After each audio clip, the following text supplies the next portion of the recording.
Animator Anno shared that they were responsible for Geckomon's introduction in Episode 1 of Digimon Beatbreak, including the first interaction between Geckomon and Tomorrow. Anno expressed gratitude to the staff member who brought them onto the project and mentioned that it was an important scene to work on. The opening theme for Digimon Beatbreak, Mad Pulse by Mad Kid, now has its full music video up on YouTube with English captions. On the same day the single and the anime premiered, the group held a YouTube live event called the Mad Pulse Release Party to celebrate. All 5 members appeared and spent the stream sharing stories about making the song and filming the video, as well as chatting about what they've each been up to. They started by greeting viewers and doing quick self-introductions. One member had just celebrated a birthday, and the others teased him about receiving a neck pillow as a gift. They joked about how long it had been since the full group appeared together, even though they'd actually seen each other a few days earlier for rehearsals, filming, and that same birthday. Conversation drifted into their personal updates. One member is in the middle of stage play rehearsals and said things are going smoothly. Another got teased for being in the gym phase recently, with the others questioning whether he's actually been going. From there, they shifted focus to the song itself. Mad Pulse had just gone live on streaming platforms at midnight, and the music video was scheduled to premiere at 8 that evening, less than an hour after the broadcast began. They said they'd already received a lot of reactions and messages from fans who heard the early release. They talked about how the single was chosen from more than 100 demo submissions and mentioned that the writing involved a lot of back and forth and revisions. They changed the title about 4 times before they settled on Mad Pulse. They wrote with the idea in mind that more people than usual would be listening since it's tied to an anime. They didn't approach the rap portions like a typical rap performance this time, but focused on keeping it flowing with the rest of the track so the momentum wouldn't break after the first verse. They said they were genuinely happy because singing an anime opening is an honor in itself, and Digimon was a title they knew even without having followed the series closely as a kid. They also talked about watching the anime premiere that morning. One member got up at 5:30 to catch it live and mentioned how surreal it felt to see their lyrics on screen in that classic Sunday morning anime style. They joked that it felt like a fancy karaoke screen and that the timing of the opening threw them off for a minute because commercials delayed the start.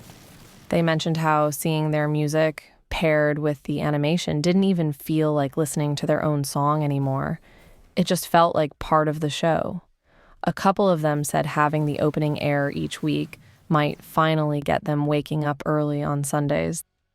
The members said the choreography fits the song well, moves fast, and has some iconic motions that fans might try to imitate later, though it wasn't easy to copy. The next episode preview for Digimon Beatbreak has been released. Episode 2 is titled Glowing Dawn and will air on October 12th. They also shared today's Making Cut feature.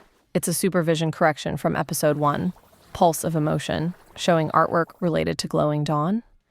The chief animation director in charge is Takahiro Kojima.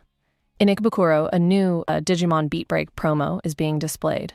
From October 6th through October 19th, the pre-broadcast PV is playing on the Orange Road vision screen. Fans passing through are encouraged to take a look if they're in the area, but they're also being reminded not to contact station staff with inquiries about the ad.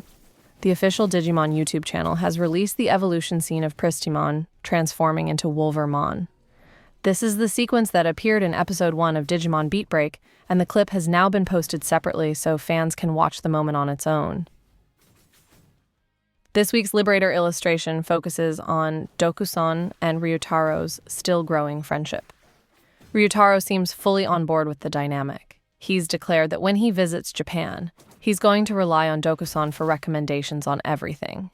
That caught Dokusan off guard, especially when Ryutaro started asking about gym and sauna suggestions. Dokusan had no idea how to respond and wasn't expecting to be treated like a local guide. And for those who took part in the Digimon Alysion closed beta test, there's an important notice. If the beta app is still installed on your device, it could interfere with downloading the official version. Participants are being asked to uninstall the beta build ahead of time to avoid any issues. Wolvermon and Murasamemon have been added to the Digimon reference book. Wolvermon is a champion, vaccine, android Digimon that harbors a variety of weapons in both of its arms. These weapons are made of various metals, and the moving parts are said to use chrome digizoid. While Wolvermon normally has a calm and quiet personality, heightened focus during battle causes its spirits to surge, leading it to fall into a bloodthirsty frenzy. Wolvermon has a well-rounded arsenal of both long and close-range attacks. It can engage in battle from a distance by using rapid burst to quickly fire energy shots from the muzzles in its palms, or by using scatter rocket to destroy its foes with a barrage of mini rockets housed in both arms. When things look bad in a long-range fight, Wolvermon can use its graceful combat skills to swiftly close the distance. Once in range, it can use Tomboy Blaze to unleash flames from its palms and restrain its target before using Badger Slash to deliver the finishing blow with its sharp claws. Murasamemon is an ultimate virus beastman Digimon. There's a style of swordsmanship that has been passed down since ancient times in the Eastern digital world. Established in perilous mountain ranges, this style is known as Maido Uryu and is distinctive for its sword techniques with names containing the meaning of rain. It is said that Digimon who complete the grueling training of this style will digivolve into Murasamemon as proof of their mastery of Maido Uryu. There are likely very few Digimon who can withstand the ferocious techniques Murasamemon unleashes with its enormous sword, which it wields with effortless strength and skill. Murasamemon uses 3 special sword arts depending on the situation in battle. Known as the forceful blade that cuts through even the sturdiest defenses, Gonazan.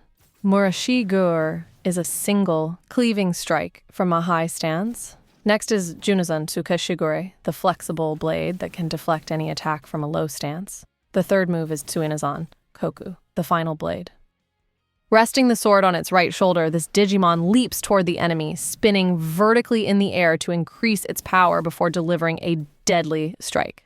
Legend says that those defeated by a Maido Uryu sword technique experience visions of thunderous rain in their final moments. On October 6th, voice actress Megumi Han announced a new livestream on her official YouTube channel, where she will be playing Digimon Storytime Stranger, Episode 1, starting Monday night at 10:30 p.m. Japan time. Megumi mentioned it's her first game stream in a while and joked about whether she'll be able to keep chatting while playing. Also, on October 6th, Joshua Seth, the English voice actor for Tai Kamiya, shared a touching message on social media celebrating the 25th anniversary of Digimon, the movie's theatrical release. He reminisced about recording Tai's voice in a small Hollywood booth without knowing the series would become a global phenomenon, and thanked fans for keeping the Digimon spirit alive for 25 incredible years, honoring the legacy of courage, friendship, and adventure.